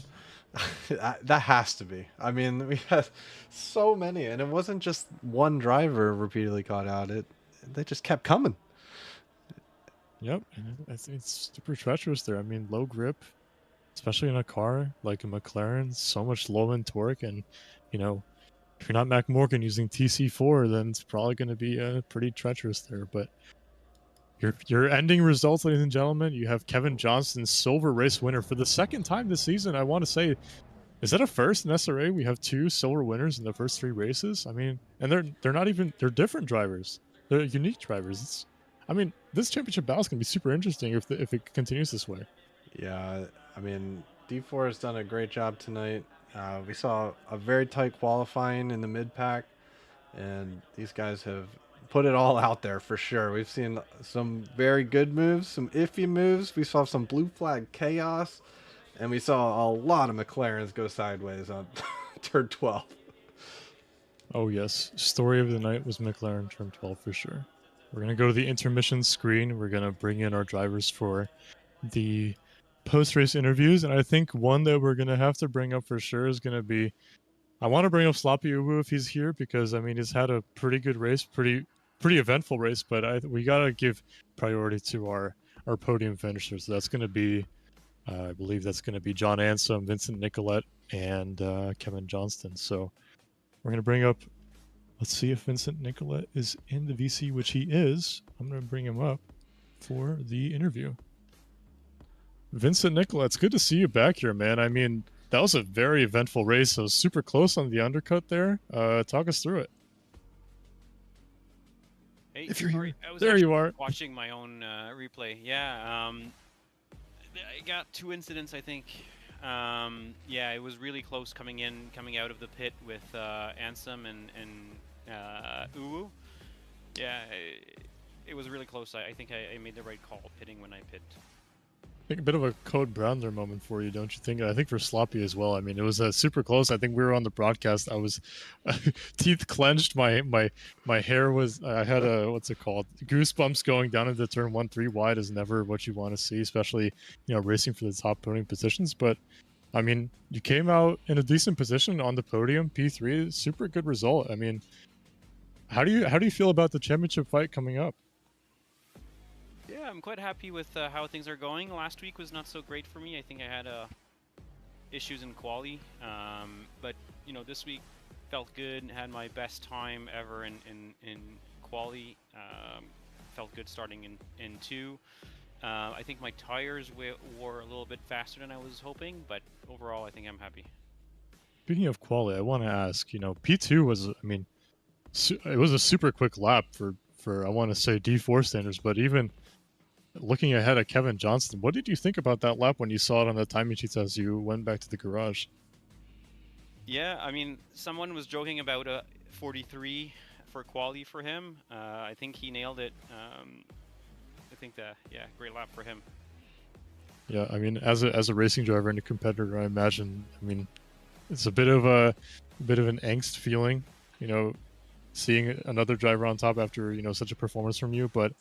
Gotta say, buddy, I'm very, very proud of seeing you not up there once so far this season, but twice already on the podium. So, looking forward to seeing you fight up there. Dan, do you have any questions for our P3 finisher? No, just a general comment. I mean, man, that pit exit had to be one of the highlights of the stream tonight. With Ansom streaming out as you and Sloppy were side by side. And I think you were stuck on the outside in that one too, which is probably the least desirable spot to be. But you held on well. You had a great battle with Ansom in the first stint, held him off the entire time. Honestly, great stuff tonight. Any closing words you want to give to the stream? No, well, thanks everyone for clean race. I've heard that there was not a lot of incidents, so that's awesome compared to last week. I think there were more incidents with the barriers than other cars, to be honest. Turn 12 was namely one of them, so it became the meme of the stream, so to speak. But yeah, it's definitely one to watch back. Definitely, I think we kept it pretty enjoyable. But yeah, I mean, it was definitely better than last week, that's for sure. Just peak camera control. I mean, peak camera control from the Cran Man himself, from the guy who has never done this before. Well, Vincent, again, congratulations on the P3. We'll send you back, and yeah, have a great rest of your evening, buddy. Thank you. Thanks, guys. Great race tonight, Yep. man. See ya.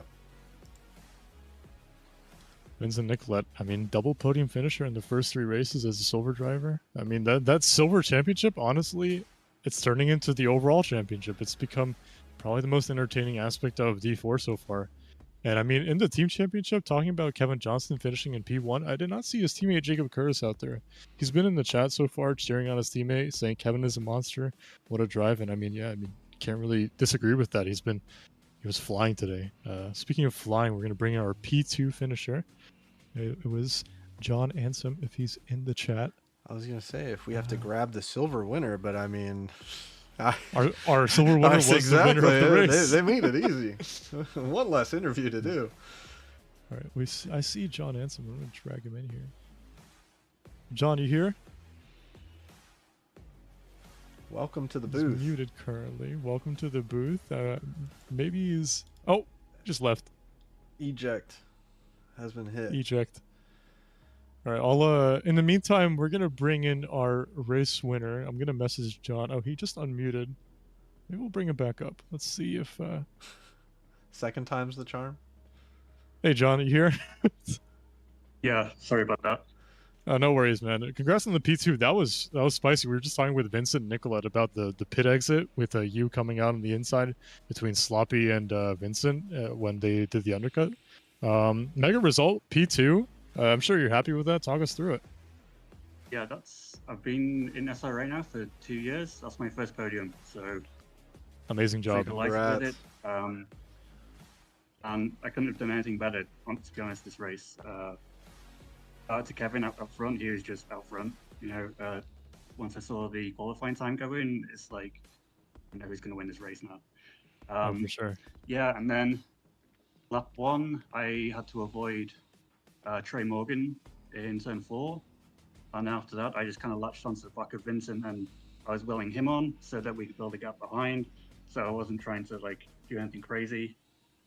That seemed to work out. And then, yeah, the pit stops. I was debating when to pit, whether I should try and undercut him, but then I thought I was going to be stuck in traffic because there's a little bit before halfway. So I stayed at 1 extra lap, and obviously that was just enough. That and practicing turn 1, coming out of pits and staying on the inside. Well, I think you did pretty well. You finished P2. The strategy played out pretty well. You had the fresh tires after it. I know Sloppy and Vincent had a bit of a run-in on their outlap and your in-lap, so those tires must have been quite a bit better on the second stint, and you were able to really control your pace, like you said, quote-unquote, do nothing stupid. Yeah, you held the P2, which is, mega result. How do you feel about the championship fight going forward? We'll see how the other guys keep on going as well, because there's a lot of good drivers in this division. Each week is a unique challenge. I think my drop race is hopefully last week already. It was like P20 something. So hopefully that one's out of the way and I can concentrate on being consistently in the top 10 at least. And we go from there. For sure. And you spoke about how every week is a different challenge. So next week we have Donington Park, which is, I don't know if it's exactly a crowd favorite, but it's going to be in the wet. It's going to be in definitely variable conditions. So yeah, you mentioned a challenge. How do you suppose you're going to prepare for that race next week? I'm probably biased saying that Donington's a great track, but that doesn't mean I'm going to be fast there. So it's really fun to drive. I think it's a challenge. I haven't driven it in a while in a Porsche, but getting the traction out of those 2 hairpins. So in terms of the track, that's the main thing that I'm kind of looking at. And then otherwise, it's just practice in as many conditions as possible and being prepared for everything. Damn straight, John. Congratulations on the P2. We have our host, Dan Kren, here. We have 2 commentators missing. I'm still here. So, Dan, do you have any questions for John before we send it back? No, I just wanted to give big props. That whole first stint, you were really stuck on Nicola really well, and then you obviously nailed the pit strategy. Timed it perfectly, got the inside line, hooked it up, forced the other cars to go 2 and 3 wide on the outside, and just drove into the sunset, or into the nighttime, I guess, as it was in the race. So big props, and just wanted to open the floor to you if you want to give anybody a shout out here. Thanks to guys I was racing against, Vincent in particular. It was really fun and hardball. Hope he watches the stream, that I know, to be honest. So I'm sure I'll tell my wife at some point I did well.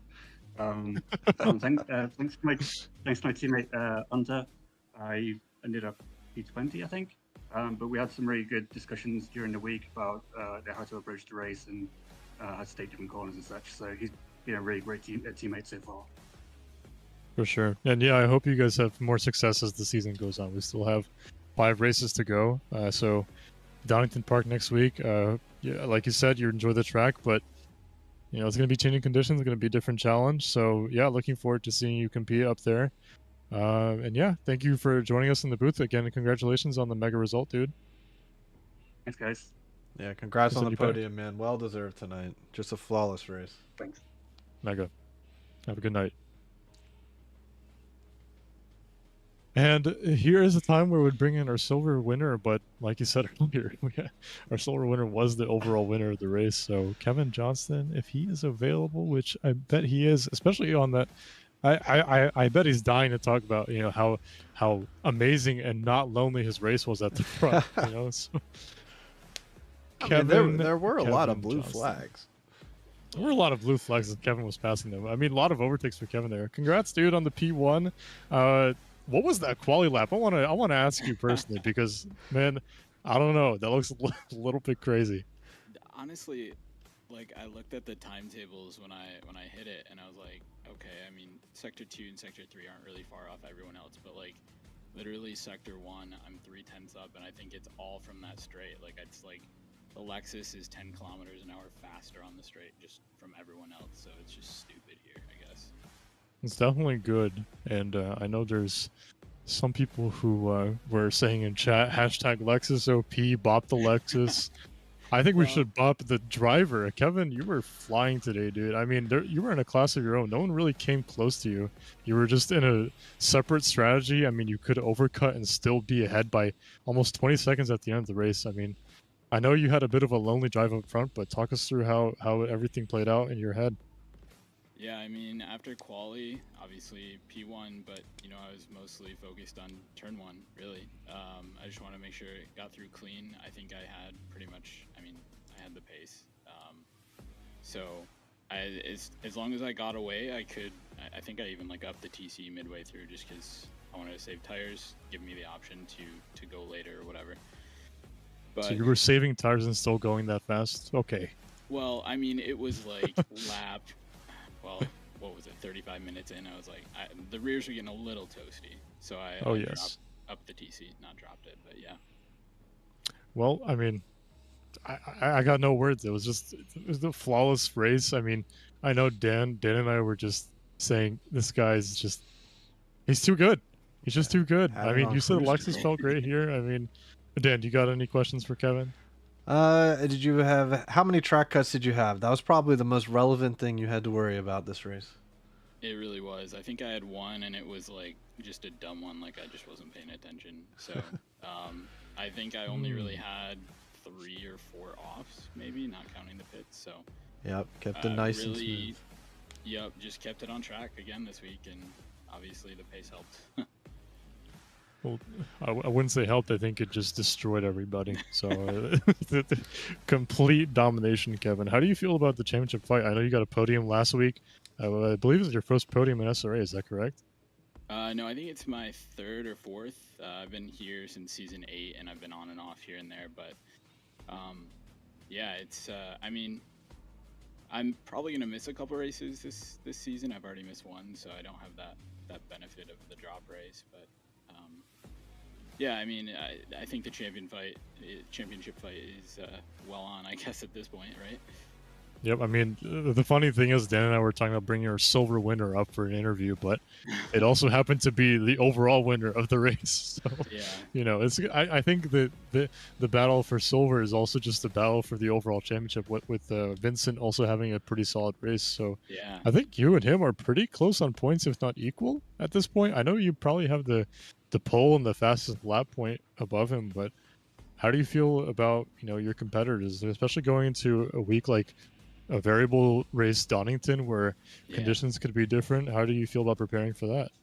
Yeah, I mean, I've raced with Vincent 2 or 3 seasons ago. Yeah, he's fast. I mean, clean driver, fast. Definitely, I mean, assuming I stay silver. I hope that we do end up getting to fight for the remainder of the season here. Definitely looking forward to that. Spoiler We got alert, Dan Krent here, so you will not be staying silver. we do take bribes. Just a general point of view. if you're winning races in your division, you are not belonging in silver. So that goes for you and several others in D4 and other divisions. So don't worry about it. It's not targeted at you. It's just in general. Yeah. No, I mean, I think that's fair. And really, I think to keep the competitiveness up, I think that's probably necessary. Well, I mean, you know, speaking of competitive, you were competitive at the peak today. So, Kevin, again, congratulations on the P1. Before we let you go, any shout outs, anything you want to say for the stream? Yeah, I mean, big thanks to my team again. Jacob couldn't make it tonight, so unfortunately we didn't get those points, but you know, he's been hyping me up, been pushing me to my maximum, so definitely appreciate him as a teammate, and also a couple other guys on the team as well who have been helping me. So yeah, excited to keep going.